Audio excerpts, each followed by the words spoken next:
Chiba Studios, Sacktown Sports, 1140.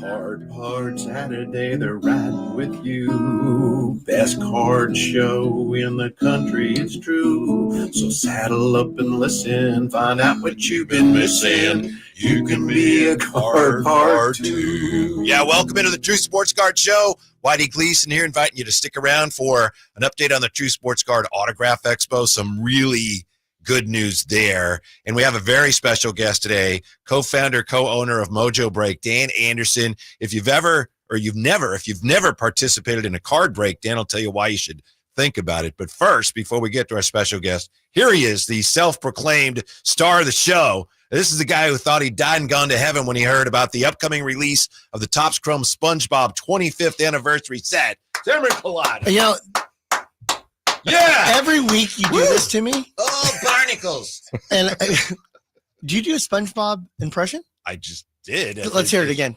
Oh, barnacles. That's what he says. Yes, What's the other guy's name? Patrick Starr? Uh-huh. Patrick Starr. We could just keep going. Squidward. Welcome, Dan. I love it. Dan is in studio. Yes. He's not a call, and the guy drove here from the Bay Area this morning. How long did that take? About 2.5 hours. Wasn't that bad at all. Great. No traffic. Let's go longer than 5 minutes with the segment with him then. Yes. No, we have Dan the entire show. Yeah. Thank you for coming, Dan. Really means a lot. I appreciate it. I'm absolutely honored to be here with you guys. One of the great voices in the hobby, one of the veterans of breaking. In fact, you've been around since basically breaking became a thing. I would say so, yeah. And you don't have that say much veteran. You can say dinosaur. Your hair. The hair doesn't have as much gray as I expect being, a veteran of breaking. I appreciate that. Whitey, you are the point guard of this show. I know that you wanted to kind of lay out how today's going to work out with Dan. So I'm leaving it to you. Yeah, I know that you, you're intimately familiar with everything that has to do with breaking. And Dan, I've never have participated in one. I don't know how many people with us today are with me, but I'm just wondering from a totally novice perspective, why should I consider getting involved in a break? Well, first off, I'll go ahead and break it down. So let's start with, we'll just do baseball, right? Baseball. Okay. And let's say you are you're a fan of what team? Padres fan. Oh, you got to be pretty excited. You guys gonna take over the Dodgers? Oh, Bogarts broke his ankle yesterday. So other than that, no way. Yeah. I thought he was on a 10-day. That's gonna be a 100-day. He's out for the regular season. He's out until 2027. But he says he might be back. Anyway, yeah. All right. Might be back. So let's say you're okay. So you're a Padres fan. Product comes out. Let's say it's a high-end product, and say the case cost is $5,000. That's too much for me. That's a lot of money, right? Yeah, it's a lot of money. But you only want the Padres cards anyway. Mm-hmm. So let's have you spend $120. We're going to open up the case live on YouTube, and you're going to see all the Padres cards, and they're going to get shipped to you. You don't have to worry about getting Yankees cards or Dodgers cards or Giants cards or anything like that. You're getting all your Padres cards. So it's a way to crowdsource and split up by team a full case of cards. And it gives me a shot at really expensive cards. Really expensive cards. Fraction of the cost. For a fraction of the cost. If you've got the Padres, then you don't have to worry about pulling anything of value. Mm-hmm. That's the good news. Yeah. You just get all the crap. Did you just think of that? Or I've been waiting for him to stop talking so I could say that. Jackson Merrill's pretty good. Yeah. He's pretty good. Mm-hmm. All right. There you go. Those in-demand Manny Machado cards. Look out, guys. You have any Juan Soto Padres stuff? That's what we're looking for. So how long have you been doing it? How long have people been breaking? And again, this is something I know Emron's like, this is such a dumb question. So this, we started in 2010. Yeah. And there were a couple people doing it before. But it would be done on YouTube and it wouldn't be done live. And you had to know the streamer, the personality, the breaker to get in. We wanted to streamline it.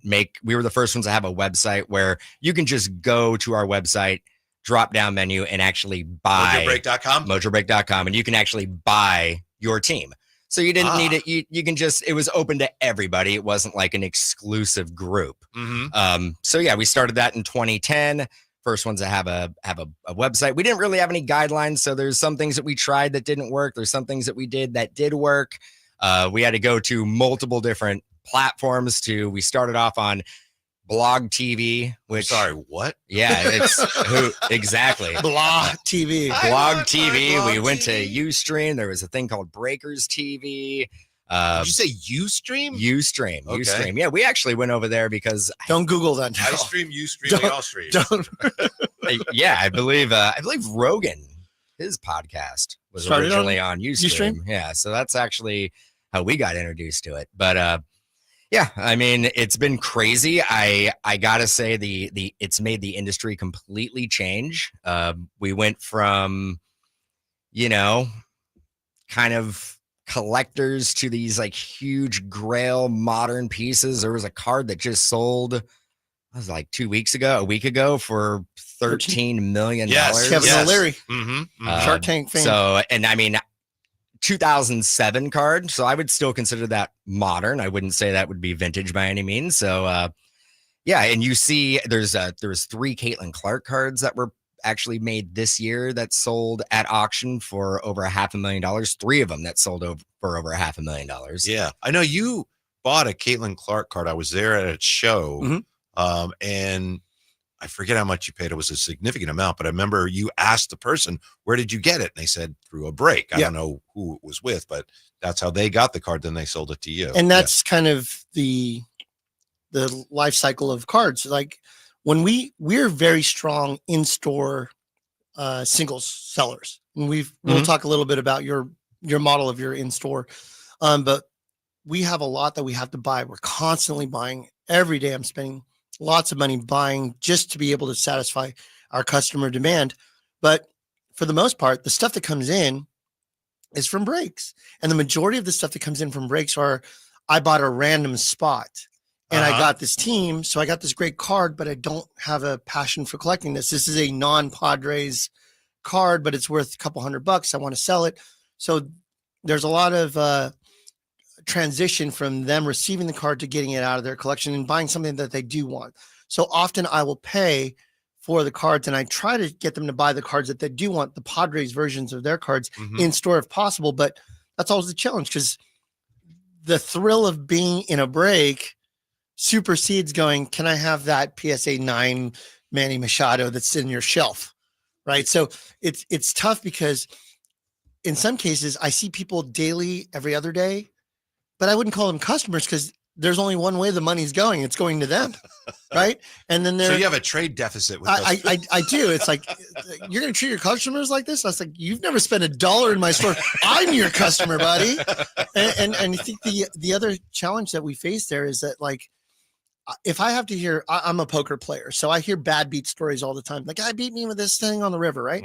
I hear bad beat stories of bad breakers not shipping their product fast enough. It comes back damaged. I was going to ask, how careful do I have So, to be? so that's another thing, when I have to deal with somebody that's going to complain about Cheeto Fingers, Alabama, right? Because I broke with this guy and he was cheap and, he does it from his mom's basement and he didn't ship for 2 weeks. It's like, well, what are you doing? It's like going to a retail shop that's a poorly run one and then wonder why you got bad customer service. Find the Mojo Breaks out there and just say, this is a solid company. They've been around for a really long time. The reviews are outstanding. So even with Dan sitting here, I'd say this anyways. It's one of the most reliable breaking companies out in the game. MojoBreak.com, Dan Anderson. Correct. Yes, so what I want to make sure is that you're breaking with the right people that's going to get you your cards. And we know time is of the essence when it comes to values. And if you don't have a breaker or a whatnotter or a Fanatics Liver that's sending stuff within a reasonable amount of time after it opens or is closed, you may be waiting a week and a half before your cards are even shipped. And by then 10 transactions on that card have happened. And before you know it, the value is almost nil and gone. Yeah, we kind of pride ourselves in our fulfillment process. I mean, almost half of our staff is fulfillment, shipping, sorting, packing, all that stuff. And we don't cut corners. Like, there's a lot of group breaking operations out there that won't ship all base cards. And that basically is like, I was reading about that. Unless you request it. Unless you request it. We, you paid for it. We're going to put the work in and we're going to basically make sure that it gets in your hands. If you don't want it or you don't want the base cards, you can figure out a way to You're shipping everything. We ship everything. Okay. So if we break top series jumbo and there's 4,800 cards in the case, we're shipping every single card. Because you don't want to carry that inventory, or because The you customer purchased it, it's Great theirs.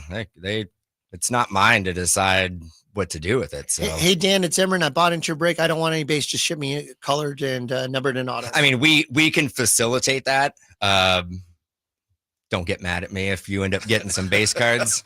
Sometimes I don't want them. You take them. No, but the reason why they do that, Whitey, is because they don't want the additional cost of shipping Mhm. as a breaking company. They're like, if I'm sending you, another 150, I've got to have a larger package. It's going to weigh more, etc. But it's actually you've already done the math. it's not even the weight as much as it's the time it takes to hand sort 5,000 cards by 30 different teams. That's why they really cut the corners. It's not the weight of the package. It's not having to put it in an extra box.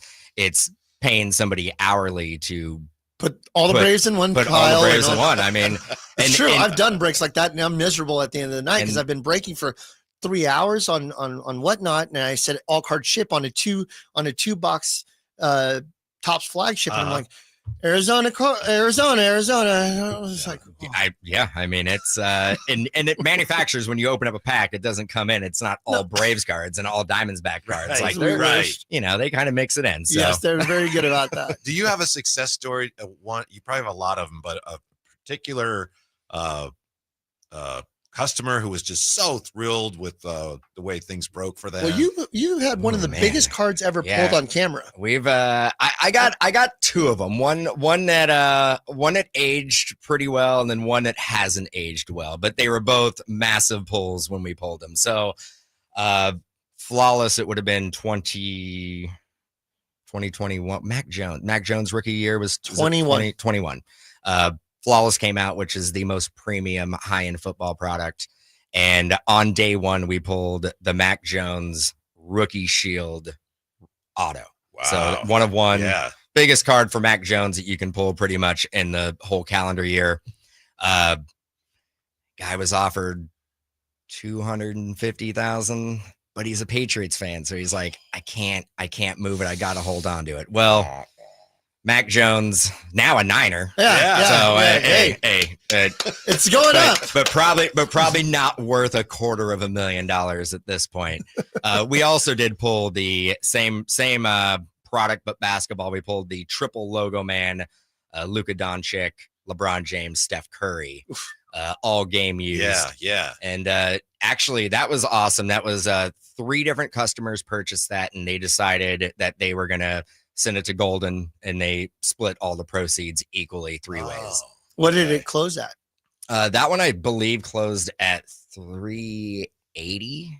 I hadn't thought of think. that since there are 3 players on 3 different teams. You mean they all? Yeah, that's generally awesome. what we do You is like, random- I hadn't thought of that, generally yeah. what we would do is we would random it That's a between the bad 3. one. But certain situations like that, you got to make an executive decision and kind of step in and be like, we can't leave this to the random guy. So for clarification, if it has 2 or more teams on it, the 3 teams go into, you guys use random.org, or you have your Yeah. own version of it. Yeah. So they put the 3 teams in there, and then they dice roll it. Boom, boom, boom. Okay, Oh my. four rolls. Mhm. 1, 2, 3, 4. Fourth one, whoever's on the top gets the card. The other 2 are looking, going, "What just happened?"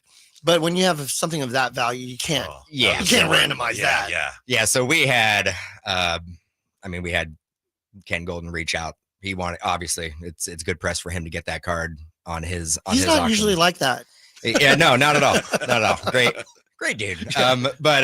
It's so it basically went to Golden. It went PSA came down, picked it up, brought it. It actually got a PSA 10, which is Whoa. hard on those thick card stock. Like Yeah. generally, I think we had a minimum of 8 grade on it, and if it wasn't going to get an 8, we just wanted them to Authentic. Yeah. authenticate it. Oh, So, I see. Okay. but generally, like those cards are on the thicker side, Mhm. and they don't tend to grade very well. Especially with them being mainly white bordered and everything, it hides chipping to the naked eye. But if you're grading a card that's a 6-figure card, you're going microscope on that thing. You want Sure. to make sure of it, and that's why so many of the flawless on card autos, like I've done the signing with John Taylor for his flawless cards. I brought him to him and we did it. We're very careful. They're on a mat. I Mhm. tell them don't touch it after you're done signing it. Leave it there. I'll pick it up. Which is funny because a lot of the John Taylor flawless cards that I've seen graded are 9s or higher because it has a lot to do with how you see them signed. When we go in the back room and I'm at a show and I watch some of these guys fulfilling, I saw Lawrence Taylor signing his flawless cards back there. It's on a wood table with balsa wood on it, no cover on it. And the guy is signing it and sliding it, signing and sliding. And I go, PSA 4, PSA 3, PSA 6. I'm just watching this thing. If you look, even when Brady did his signature on the gold insert where he's wearing the Expos, you see it when he signed it on camera and it hooks the top right corner as he's sliding it over. And I was like, that's going to be a PSA 8 at best. Yeah. But these guys are just signing. They don't Yeah. think about it in that level. By the way, So- speaking of Ken Golden, just real quick. Oh, here we not go. to sidetrack things, but you mentioned Dan Anderson with us. You mentioned that Jordan Bryant Logo Man, dual Logo Man, sold for $12.9 million last weekend. Somebody asked Ken Golden, will anything top that? He said the no-brainer number one is a 52 Mickey Mantle tops in PSA 10. That's going to be at the top of everybody's list. No, the top is going to be the guy that the Arizona Diamondbacks owner. He has the SGC 8 Wagner. Yeah. Yeah. Oh. They estimate that at somewhere around $50 million, maybe more. The Hannes Wagner. Yeah. Oh, Yeah, That's and the one. I've seen that in person. He, Did you? he's got a phenomenal collection. It's insane. I think he has a 10. Yeah. A 10 52 mantle. Yep. Yeah. This guy, and like, what's it going to take to move it? And I think He's that like, no. I think that Wagner is that the Gretzky. It's the Gretzky it's trim the Gretzky Wagner. trim Wagner, and it actually says on the slab Gretzky Wagner. Oh, really? Yeah, Oh, that I don't know if it's that one Okay. because I know he had that one at one point. of the PSA serialized numbers, the Gretzky Wagner I think is number 1. It's the first. As yeah. in zeros all the way to number 1. It's it's like your social security number. What's yours? 9. I got a Right, very exactly. early You're that one. old. Very early. You're Yeah. like, what's going to happen? It's going to be like a Y2K situation when we get to 10. Yeah. But thank God you're 9. Mhm. Yeah, your social security number. Very Yeah. easy to remember. Yeah. Yeah, so I lost track of myself. Go ahead, keep going, Whitey. How would you say the breaking has it changed? Has it evolved over? It's your definitely evolved. I mean, what a couple things of the way it's evolved. One, we still break primarily the manufactured sealed products, but in the last 5 years, you've seen group breaking or even smaller manufacturers curate their own repacks. So they basically take the best cards that are out there and no filler whatsoever, and they're going to pack them up themselves, career? seal them, and then sell them.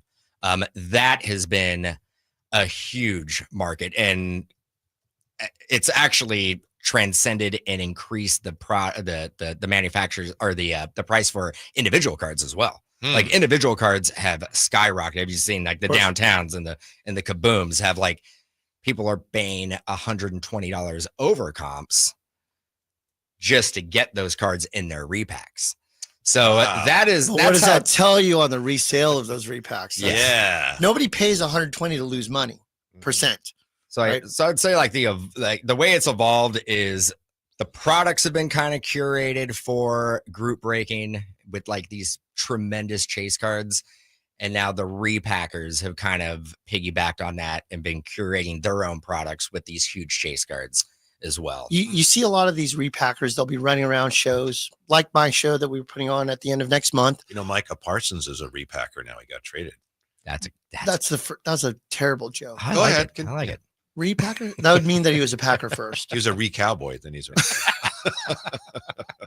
And people get frustrated because these repackers will come into an entire show. They'll buy entire tables at 85 to 100% of comp. And people are sitting there going, well, what just happened? Well, if you think about it, it's like, yes, it's not the greatest thing, but at the same time, when repackers are paying in open public forums like eBay and they're paying strong, it's making all your cards worth a little bit more too. Yep. So it's not as negative as everybody makes it out to be. I'm not the biggest fan of it, but it's kind of the world that we live in right now. Yeah, I mean, we do a little bit of them, but I mean, it's it's time consuming. It's time consuming to curate and build those products, especially if you're doing it like 30, 40, 50, 60 cases of it. Like, Yeah. It's just super time consuming. One of the things I thought, I mentioned this to Emran, and I think I was totally wrong, because I know at one point he was asking me about, or telling me about it. Isn't there a danger if you have, say, the shop and you're selling the repacks? If the customers are unhappy with it, they're coming into your store. Right? Yeah, Isn't you're on there the you're kind of on the front lines, right? This is a terrible box, and Yeah. you made it. Yeah, Like, exactly. Give me answers. Yeah, I know, I get it. I get it. I don't see. But in order to have the Brady logo man in there, Shields, you've got to get, you're going to get Mhm. Clyde Edwards-Helaire every once in a while. It's just, that's how it works. yeah, I think 99% of them are done through like an e-commerce platform, so it's not face-to-face see. commerce. I don't. Yeah. I don't think I know shops do sell repacks, but they're probably not curating and building them themselves. I gotcha. Okay. They're We do. probably outsourcing them. So you do. We so, do. But, so you're but I make them knowing that customer might open it in front of my face. So I'm making Right. damn sure that stuff is going to be something that I'm not embarrassed that they do it. do you give a stated floor and The- ceiling? The or- answer is no. But for example, our True Sports Cards repack jersey boxes. Okay. So it's going to be current players, Hall of Famers, and fan favorites.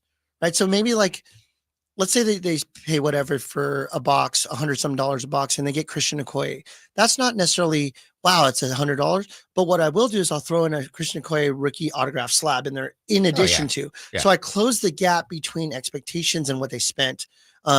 But then every once in a while, you end up getting a Ricky Pearsall jersey that's autographed in there. So I make sure that what I do is I try to figure out a blended cost all the way across of what my cost would be. So if I pay for a Brady jersey at $1,200, $1,500, $2,000, I've got to find a bunch that are in the $70 range in order to kind of cost average it before we go out there. So that's the key. How many times has somebody handed me money for a flawless box, opened it in front of me, and pulled garbage? Many a times. Oh yeah. And like, what do? I have to give them another blaster because I didn't pack that flawless box. I didn't pack that Topps You also didn't. Dynasty You also box. didn't create the market Right. value on it either. Like, But you know what they did? They gave me the money. Yeah. And that's the hardest part because I'm not in control of that product, but yet I'm the one collecting the money to reimburse myself back Mhm. and make a little bit on top of that. Mhm. So I'd rather be in control of my own destiny in a lot of cases. And when you face a customer and we have over 500 5-star reviews on Google. So that's really important to me. And when you're, again, I'm using the general term Cheetos finger of Alabama, and somebody's breaking from their mom's basement out there, right? And they don't have to ever, their face has never been seen. Only people know what their hands look like because they don't go on camera. There's no customer service department that you can call in. The thing is shipped and you deal with it. That's the hard part about it. So who are you breaking with? Is there a reputable company behind it? And will they stand by and say, you know what? We understand what you went through and we're going to make it right one way or another. I'm sure you've had to deal with that many times. Yeah, absolutely. Yeah, the repacks that we've done, we've been very transparent about them. I mean, we will do a 20 case run. I will, like, let's say, for instance, my business partner Doug will pack everything up. He personally curates everything, but then I will go through and I will number the cases. And then so he doesn't know which. So he doesn't know what cases are what. And I like then it. every time we do a break, we will random between 1 and 25 to see which case we get. So like nobody knows Right. what is going to be Mhm. in these. Are the cases. boxes sealed by the time you number them? And they're so all you, sealed. So yeah. you don't know Yeah. what you're numbering. Yeah. That's awesome. Yeah. We should do that, Whitey. I will hand you boxes and then I'll show you. Start with one and then just go sequentially over and over. We could do that, but you and your partner, you've been friends forever, right? Oh yeah, Yeah, yeah. We yeah. went to high school See, together. They were in the we're not They- really friends. They were in a band together. What did you play? Clarinet? I Oh no, you guys are rock band. yeah, rock band. No, yeah, I played a bassoon. No, Go talk to Obo over there. He's the one that packed the boxes. Yeah, I just think that when you talked about the transparency of any kind of repacks, we have a finite number. So like when we run our, we have a slabbed autograph Hall of Fame encapsulation box. We sell it for $65 on our shelf. We give a list of the players that could be in that box, and then we number them 1 to 250. So we'll make the entire run all at once. So out of 250, there might be 5 Bob Fellers, but there's going to be at least 2 Griffies, right? There might be 10 Larry Littles, but there's going to be at least 2 Marinos. So I'm so old, I got excited about the Fellers. I'm like, yeah, I give me remember one of the Bob Fellers. I remember babysitting him.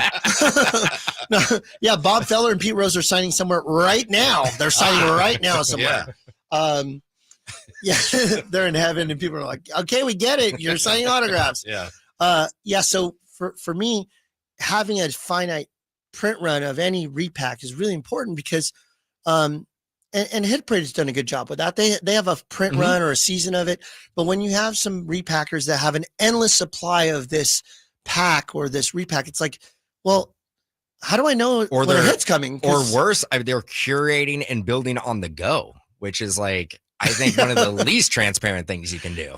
we've run out. Go start packing some stuff in the back. I We're still mean, on stream for another 2 Not hours. 100% sure that happens, but it wouldn't surprise me if it does. I'm with you. Yeah. I'm with you. You mentioned Hall of Fame. See, to me, and I don't know, maybe stores do this. If I had a store, I would have a Hall of Fame or a Wall of Fame, and every time somebody in the store opened something that was like, wow, that's a hit, I would take a picture of them, put them. That's what we do. We have Okay, we have a yeah, thing called in our shop. We have a thing called the Hall of Boom. Okay. There you go. And we have like a little digital Polaroid that we take a picture and we basically Sure. plaster it up there, and we have like a neon like light that Because above every it. time I come in your store, I'm looking at the Yeah, record of yeah. the people that. Yeah, it's a cool little thing. Plus, like, you know, for repeat customers, they come in and they're like, "Hey, look, they get a brag little. yeah. Look what I pulled this one time I came in here." So it's an extra little added feature that we have for our Sure. customers. Yeah. I have questions about the breaking operation. All right. So Yeah. so you're on Fanatics Live. Mhm. You are not currently on Whatnot. You may consider that later. That's probably coming soon. Okay. You're also dual streaming it on YouTube as well. So we are on YouTube, and we sell all our spots on YouTube through mojobreak.com. Ah. So okay. that's how, if you want to get on in a break and view it on YouTube, you purchase from mojobreak.com. We are on Fanatics Live. We're on Fanatics Live 7 days a week. For gaming, we're actually on TikTok. So TikTok Shop, that's where we do our gaming, and that's TCG, Pokemon, Yu-Gi-Oh, One Piece, all that stuff. Yeah. And primarily, and we do a little bit of that on Fanatics Live as well, but primarily it's on TikTok. So give me the scope of the breaking operation. How big is this team? What does it look like? Let's talk about the entirety of this We have massive about operation. we have about 12 full-time breakers, as in like 40 hours a week. as in 40 hours a How week. do you choose them? That is Looks. one Your face for radio, Whitey. It's not going to work. one of the hardest positions I've ever had to hire for sure. Because, like, you know, you got to have the right personality, but you got to have a little bit of that salesmanship and a little bit of that product knowledge. The product knowledge I actually value the least. Really? I feel that, like, What are we breaking? if- I don't know. but if you're interested and you have the drive, you could learn the product. Sure. It's the being charismatic on stream and just being entertaining Yeah. that can be a little bit harder to teach. So yeah, that's he's with a whip. Smile. What's wrong with you? but yeah, like that's Have more fun, Have or more you're fun. fired. so yeah, we have a whole like onboarding process that we basically go through, and we interview, and then we give you a box, you take it home, you do your own little mock break, You have them record it, record it, submit and, it for and it's also to make sure they can do the basic technical stuff as well. making sure their hands and cards stay in the camera shot. Yeah, and making sure that they could hit record and be able to send an email, and like, you know, we Yeah. got to go back to the basics. Can you send an email? I don't know. I just opened. Yeah. That's one way to vet I 'em. was doing okay until they send an email. It's like Yeah, this. it's like, no. What does the EAP stand for? Yeah. Okay. So you have 12 full-time breakers. You're on some level of a 24-hour day. How many hours are you streaming on that day? Oh, Is Mojo Break. we stream probably 16 to 18 hours a day. So are they Wow. all local to you in the Santa Clara? All- Like they all physically are in the building? They're all in the building. We've done remote. Yeah. We have decided that the best way for everybody to be on the same page is like in the headquarters. Just Well, fewer under one variables, roof. right? But yeah, so I mean, even just with tech stuff, like it's so much easier just to go through and have our own tech as opposed to like shipping tech to somebody else's house and Yeah. having them try to figure it out. And It's just so much easier Well, to have it in one it's- building. As you being Dan, it's kind of hard to put the fear of God into them when they're, in Texas. Yeah. So it's important for you to stick your head in every breaker room going, you doing what you're supposed to be doing, dude? Huh? You know. He's like, don't get out all my secrets. Anthony, we can edit that out, right? All right. So once the cards are broke on stream, they go where? They go So to your packing They go to our team? fulfillment center, Okay. which is How big is that? another 12 to 15 people. Not all full time, but I would say at least 10 full time shippers. Is it like a battery where the pitcher and catcher work together to where it's the same streamer that gets the same packer? No, Oh, that no. would be I kind of, Right? I Like, that's my guy. He handles all my packing. I like that. I actually, I'd agree with you. I'm taking You're that. welcome. I'm taking that idea. You're welcome. It's called the case Yeah. method. Copy and seal everything. No, I got that from somebody. So after we break it, it basically goes into locked cabinets. Shipping department goes and gets it, and they start sorting. We do have probably, I'd say maybe 12 different shipping stations, and every shipping station actually has a camera that runs 24 hours a day Mm. on them. We So, like, know where the cards are. at we all know, times. yeah, we could actually pinpoint where the cards, when they left the break studio, where they went to the cabinet, and then when they're sorted, packed up, and shipped, they never leave camera. Good. At all. So if somebody says they amazing. didn't get a card, we can go back to the footage, go through, and basically pinpoint exactly what went into everybody's package. It's a little time consuming, but it gives everybody a peace of mind. On average, how many packages are you shipping a day in a week? We just got done doing this because my shipping manager came up to me. We 5,000 a week. That's it. I think so. That's incredible. I think so. that Is is that a lot? That's incredible. All right, so you got something on the chateau? No. I mean, we do have people chiming in here, but nothing that I would break the rhythm with here. You Bring out. hear that, Thank you. YouTubers? Big Junk, I Up- think, had a question. Up but I your can't- game if you want I Whitey to can't say something determine- on camera. I can't determine what the actual question is. Oh, Someone Peg, says, Peg Junk, ask that question. Call someone in." was me. That's Oh, see the okay. True Sports Card. That's me typing. Oh, okay. Somebody, I don't know. Somebody, I don't know. This is What email. What's question- email? What question is it you wanted him to ask? Because I didn't I actually can't see even. the question. It's frozen now. I don't know what's happening here. Hmm. Oh, it's not really a question. Peg Junk says that he's done a decent amount of breaks, but as soon as he sees a potential breaker that he wants to work with doing break repacks, Mhm. he says he's out. I guess he just feels maybe that there's not enough transparency there in that standpoint of it. I look at it too when we're doing the breaks and stuff. I look at and see I watch the chat as well. Mhm. And I know that this is a separate question, separate of Peg Junk, but when you have the hater in the chat, how do you guys handle that? And when I say the hater, it could be a lot of ways like, oh, that's so expensive. They're so-and-so is much cheaper in their break. I'm sure you deal with that nonsense all the time. It's a case by case basis. I mean, we don't really ban anybody. I mean, we may give them a little bit of a warning. The only thing that I see on a pretty regular basis is somebody gets into a break and we're one box into it and they're already thinking and talking and chatting about how they're not going to hit anything. That when you keep on talking about that, when somebody does hit something, they can't really get excited about it because they don't want to, Yeah. gloat in front of this person who's obviously kind of on tilt at this point. But as far as that, like our community is super solid and respectful. Right. I see a lot of your same names Yeah. in your So chats. I can't say it's anything that we really focus on because we are fortunate enough to not have to focus on it. How about skunking? When I use the term skunking, that means that we've bought into a break and we got little to nothing. So for example, when you talk about, I'm trying to think of a small card count product. Flawless Dynasty. Dynasty's one Dynasty. card per box. How many in a case? 5. 5 in a case. So 5 cards. So how are you, when you break a small card count like that, do you just say, we're going to randomize so that way each person gets one card?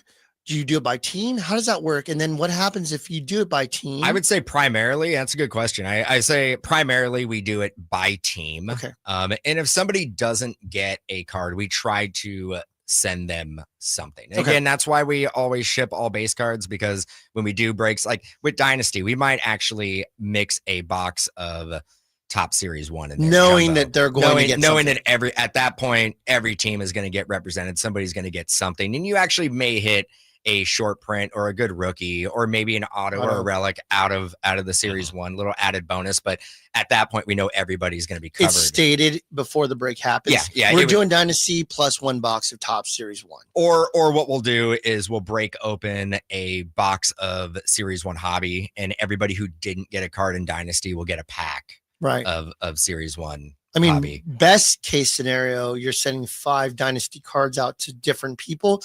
Worst case could be it's a Yankees case, and you end up with 4 of the 5 cards being that way. I've seen it happen. And that's just the luck of the draw or unluck of the draw.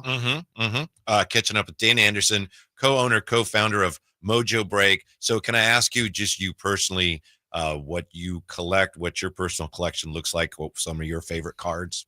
Well, I'm a Bay Area fan, except for one team. I'm a Rams fan. So I was a Rams fan when they were in LA to St. Louis, back to LA. So I do collect anything that's Rams, collect anything that's Giants, when it like Buster Posey, collect Buster Posey, obviously. Will Clark, my favorite player growing up. So plus also, if you've seen a Will Clark autograph, he has one of the best penmanship. So clean. Like that K on the Clark at the end goes right underneath it as a big underline. Yeah. Yeah, it's awesome. So he and I mean, relatively inexpensive to get a Will Clark auto as well. So it's not going to break the bank. Barry Bonds, his autographs are amazing. A little bit more pricey. A little pricey if they're real. If they're real. Yeah. And didn't he start signing again just recently for Tops? Yeah, for Tops. Yeah, and you were finding in Top Series 1, I believe it was, where he started having some of the. I mean, we're talking about they were closing at right around $1,000 non-numbered. I mean, then you start getting to serialized numbers, and we're in some real numbers. Did you say serialized or steroidized? I didn't. I couldn't quite hear it. I just was wondering what you. I have a left. Okay. I have a left. sounded maybe misheard me. All right, let's talk about the case break hits. All right, so kabooms, downtowns, etc. As we've been buying this stuff, obviously people want to come in and sell me stuff. It's so interesting. The buyer and the seller and the same guy or gal have very different versions of percentages that they want me to buy and sell. Yeah. So they'll come in, they'll say, hey, because everything that we do, we put it in our shop, in our cases at comp, right? That's how we live. We don't overinflate it. Of course, Keegan Murray is going to sell a little bit better here than somewhere else. Not that we're going to inflate it above. We might be 5% higher because we're in Sacramento. This is where it's at, right? But for the most part, we're lined up exactly with what's at. So I got the guy coming in, hey, will you sell me this $1,000 Mahomes card for, $700? This downtown. Okay.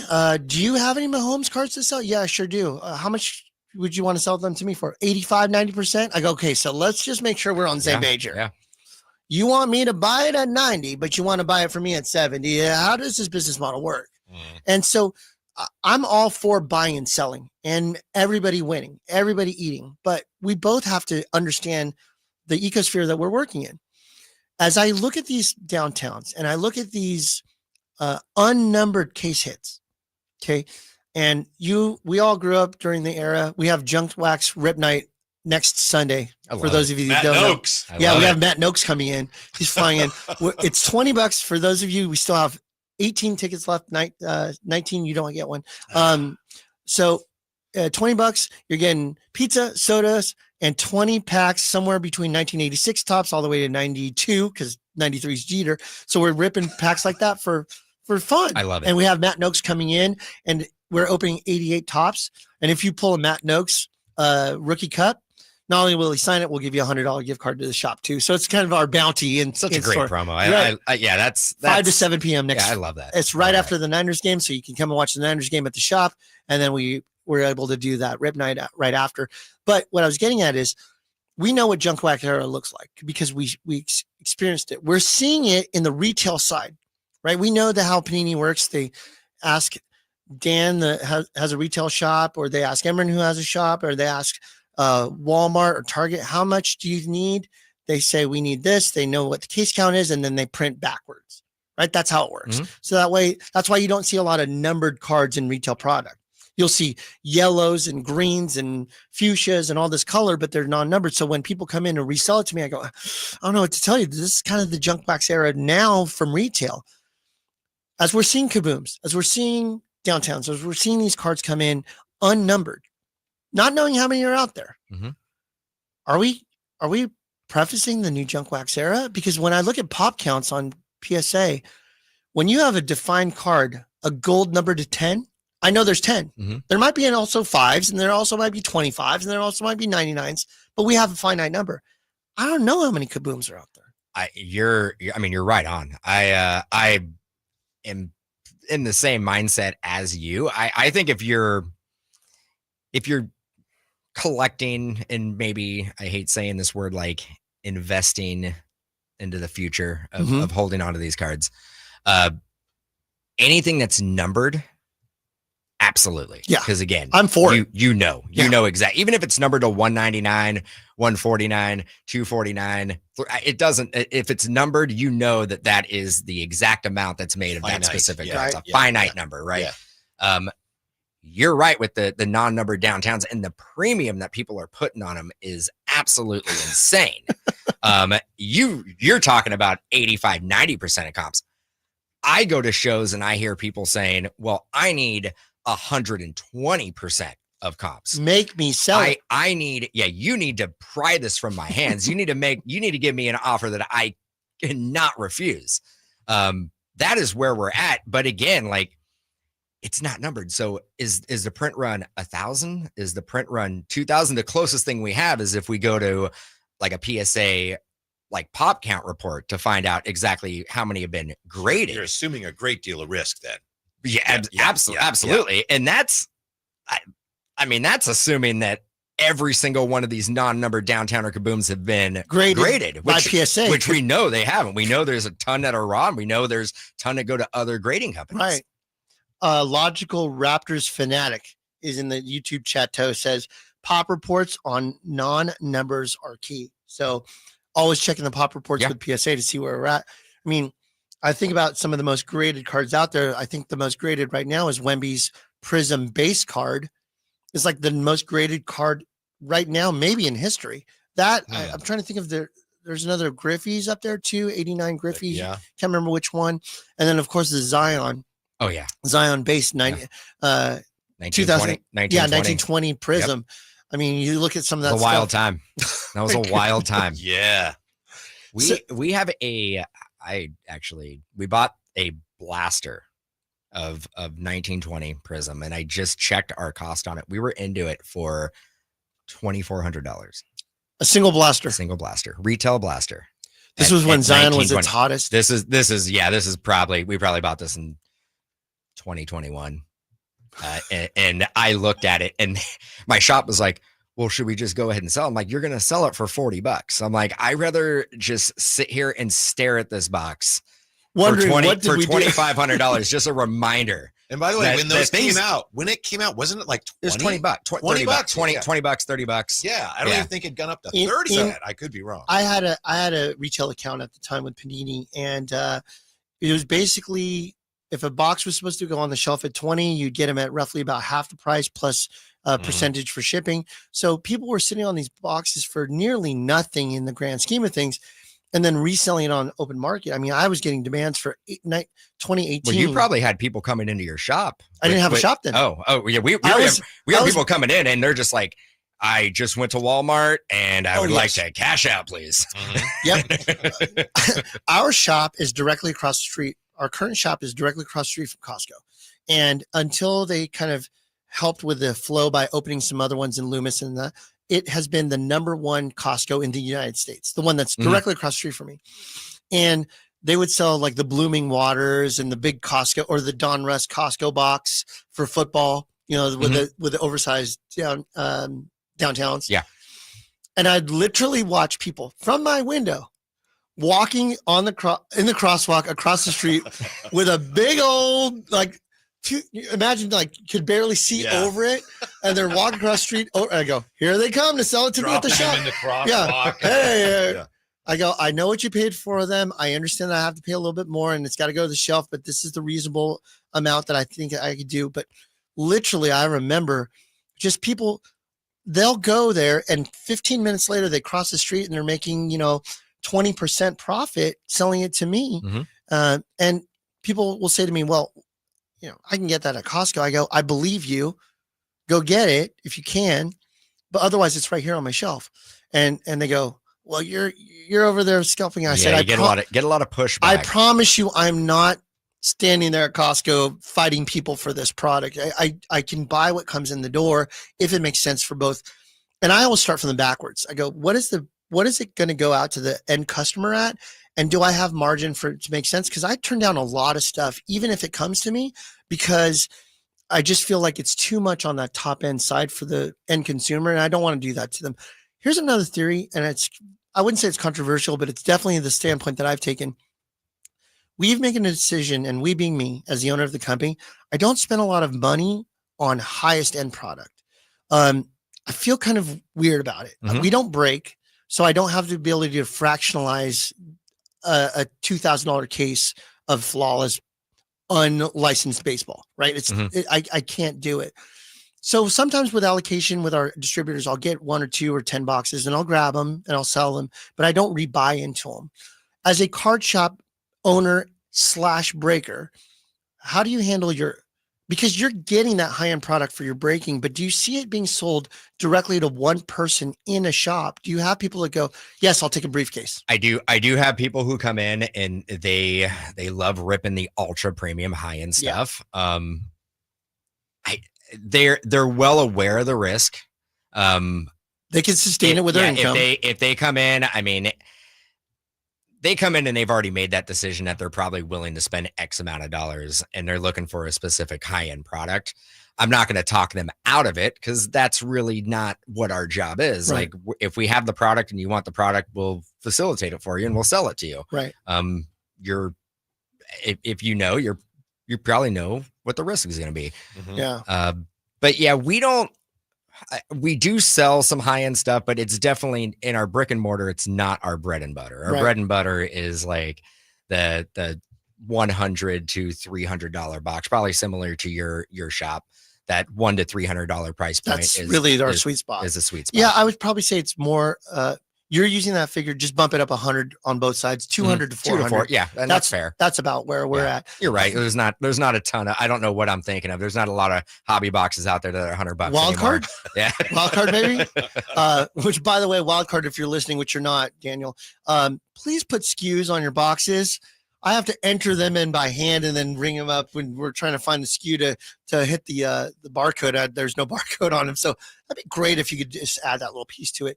I would say this too, Dan, is that I will let's just say that the market for a box, we have Silhouette that just came out. Mhm. What's a retail on Silhouette as an example? Right now at this, because I mean, Yeah. we're day trading at this Right, point. right. Like, I mean, By the time that this show ends, it'll be a different it'll price. be a completely different price because our shop was selling it pre-sale at $650. Okay. Sold a couple boxes. I think we ended up going to $750. At one point, big online retailers were selling it at $1,100. We didn't sell any at $1,100. I think we might have priced it somewhere close to that, but we didn't sell any at that price, which is indication that like it's too high. Right. Like nobody wants it. That's it's an NBA product. It has 8 autographs or mem in the box. So it has 8 cards. It has 8 hits. 8 hits. 7 of them are relics. It's 1 autograph. Here's the thing that was really confusing about that specific release. They worded it. They have the first off the line release, which they sell directly as a Dutch auction through PaniniAmerica.com. That configuration had 4 autographs. Oh, So why would you have a first off the line have 4 autographs and then the regular hobby have 1 autograph? Why wouldn't you do 3 and 2 No. or something? It doesn't make No. sense, but there's logo mans. So I think that's what is really driving it. It's another product. You want to talk about case hits, like the saturation of logo mans has to be a concern over the last 3 years. We went from having 1 or 2 products that have logo mans to having like 8 products that have logo mans. So- Speaking of paninis, panini, and we The talk about sandwich? this The a lot. sandwich said multiple. He's Don't get very hungry. Yeah, Very this- hungry. This is obviously a kind of an ongoing subject here on True Sports Card Show. What's going to happen here with Panini? And So what they release? Panini isn't going anywhere. They're going to still make product. What that product looks like, I don't know if anybody really has an understanding. I would say they haven't had the Baseball Players Association license and the baseball license for the last 2 years. They've still been releasing baseball products. I would assume basketball in October, when they start releasing non-licensed, is going to look similar to that. It's going to be a lot of NIL players, so players that are still either in college or legends, so players that are already retired, but it won't have your players that are currently playing. It won't have your, actually Mahomes is a Panini exclusive. So yeah. I was going to say Mahomes. Let's say Josh Allen. Josh Allen probably won't be in the products. Any current players probably will not be in the products. But I do believe that Panini's not going anywhere. I think their IP, their intellectual property that they have is where a lot of the value is. Like we're talking about Kabooms, and we're talking about all their like downtowns and uptowns and Color Blast and all their they've really hit the mark with these short print case hits that Topps hasn't really been able to crack that code yet. Yeah. So with that being said, I think Panini's still going to be around. Is it going to look like it does right now? No. Are they still going to make products? 100%. And I look at it too. There's another confusing portion of it. Dan, you may or may not know this, but we're one of the largest memorabilia dealers in NorCal. So I have a lot of mem, and I've been working with players for many years. It's funny you said you're a Rams fan. Jackie Slater and I are working on a deal together right now. So we'll have Jackie here either at the show or at my shop one way or another in the next 2 months. So Keep I'd love me to posted. I'd love to have you come back while you're in town. You might as well be back on the radio show with us. And what I was going to say was that you have these exclusive agreements that they're doing with athletes to Fanatics. For example, Rice and Montana recently signed Fanatics exclusive agreements on the mem side. Does that mean that they locked them up for the retired player side too? Does that mean that Panini's not going to be able to have Montana or Rice in the product? That may change things. I do believe so. And you can throw Tom Brady in the mix too. Mm-hmm. So, I think that is going to be something that we're going to see. Fanatics will probably start going and signing exclusive deals in all formats, like they've done with Mem. rookies. Yep. And at the end of the day, like the rookie exclusives, the collector ends up getting hurt the most at the end of the day, because it's confusing. Like which manufacturer can I buy? Am I going to be able to hit a Cam Ward in this product? That's an autograph. Am I going to be able to hit this player? You don't know. And that's where we come in as card shop owners to basically be able to tell the collector and give them, our team knowledge. is very well versed, because we have to sit there and go, okay, you can get Jaden Daniels and Caleb Williams autos in this, but it doesn't have licensing on the jerseys and helmets. But you can get JJ McCarthy and Penix in this, but you can't over here. If you don't have somebody that knows that stuff as your frontline customer service, thank goodness I have Donovan and AJ and Ethan and DJ. Our guys know this stuff inside and out to direct our customers where's what.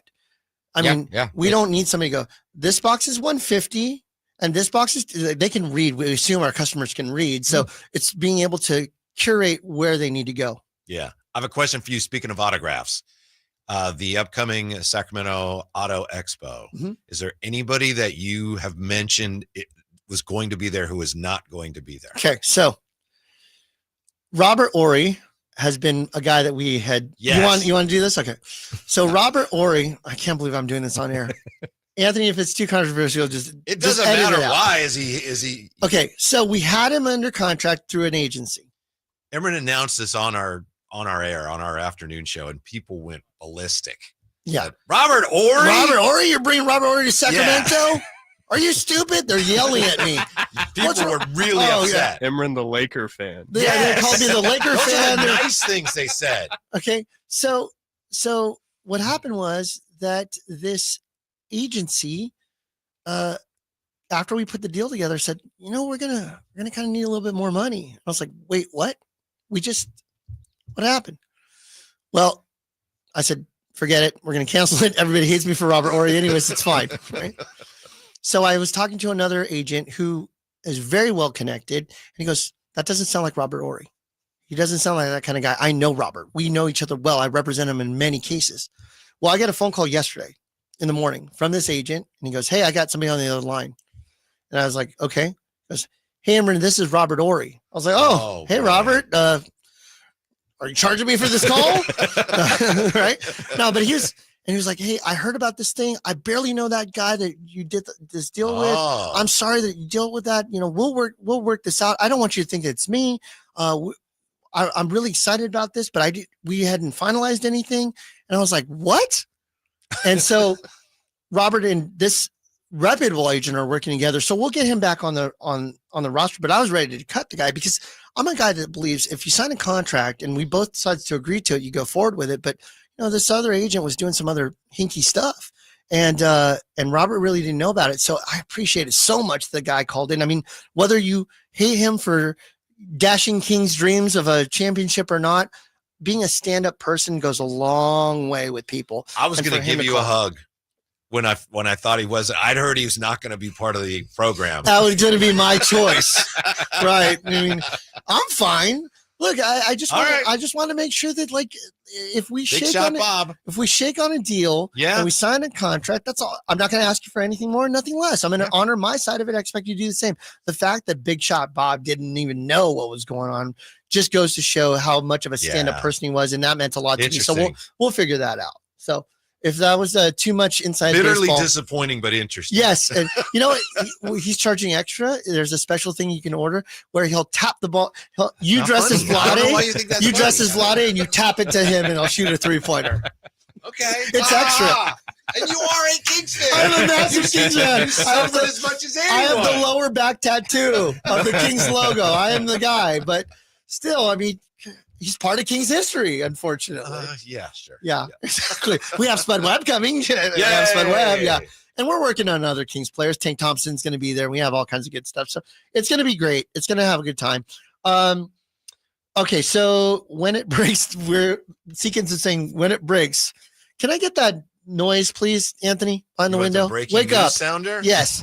When it breaks, we have it first. It's Sacktown Sports breaking news. We did the news before the notation. Robert Ory's going to be at the Sacramento Autograph Expo. Get your tickets. Get your tickets. Get your tickets at Sack. That's why I brought it up, Seekins. SackAutographExpo.com. That's SackAutographExpo.com. We just added Fred Bolitnikoff to the mix. So we literally did the commercial last night, and we edited his name out. I was doing a dance. It's an interesting time, my friend. Okay. Things change on a dime. In fact, Silhouette has gone down in value since we started this conversation. Dan Anderson, I love it. I love it. What are these guys talking about? No, we've had many conversations. We've kind of run in the same circles. Okay. Of dealing. Yeah, with. We'll leave it off air. But as we go off air, we had a hero. I wouldn't say a hero to him, but a hero to me. Have an interesting experience once you meet him in person. Sometimes you don't want to meet your heroes, but you could meet your hero, Bob Ory, at the Sack Autograph Expo. Dan, you're the best. Thank you for coming. I appreciate it, guys. Would you ever do it again? Absolutely. Okay, cool. Absolutely. And you have your wife who loves coming out this way and hanging out with her friends. Yeah. So, all right. Yeah. What are you doing next week? I'll be on MojoBreak.com. Thanks, everybody, for tuning in to True Sports Card Show. We'll see you next Saturday. And don't forget, we have the Junk Wax Rip Night. That's right. That's right. Whitey will be there. Yes, I'll be there. Have a great holiday weekend. You might find an old Doug Christie numbered 101. I tell you.